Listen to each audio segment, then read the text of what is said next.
Ada masa dalam hidup di mana usaha terasa seperti berbicara pada ruang kosong. Tidak ada tepuk tangan, tidak ada yang menyemangati, bahkan kadang tidak ada tanda apapun bahwa kita sedang berjalan ke arah yang benar. Dan anehnya, fase ini jarang diceritakan.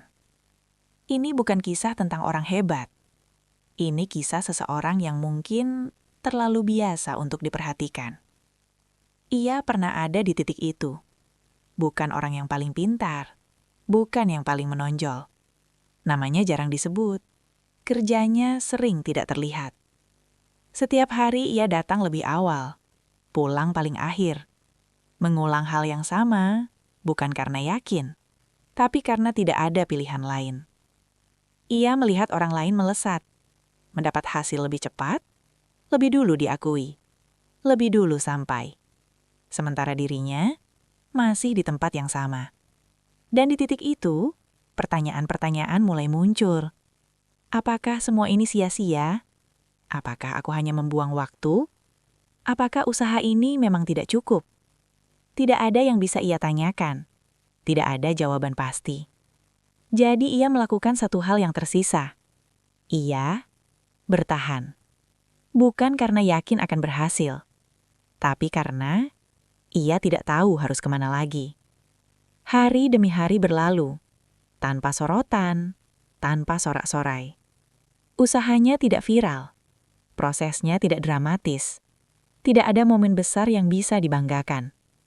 Hanya langkah kecil yang diulang dan diulang dan diulang.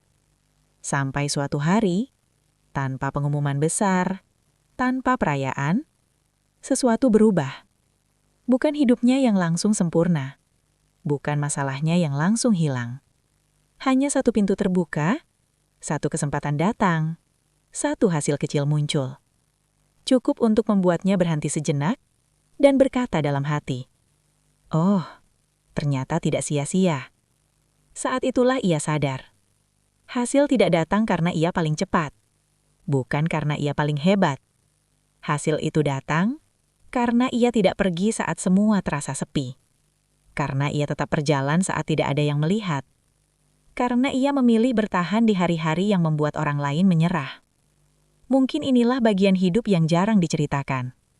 Bahwa usaha tidak selalu langsung dibalas. Bahwa proses tidak selalu adil. Bahwa kadang yang diuji bukan kemampuan kita, tapi kesabaran kita untuk tetap tinggal. Dan mungkin kita semua sedang berada di versi cerita yang berbeda.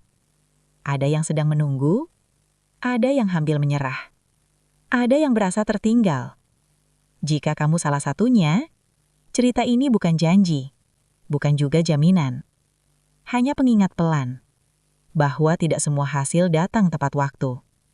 Tapi tidak ada hasil yang lahir tanpa seseorang yang mau menunggu dan berusaha cukup lama. Mungkin hasil tidak selalu datang seperti yang kita mau. Tapi jika ia datang, ia selalu tahu siapa yang menunggunya paling lama.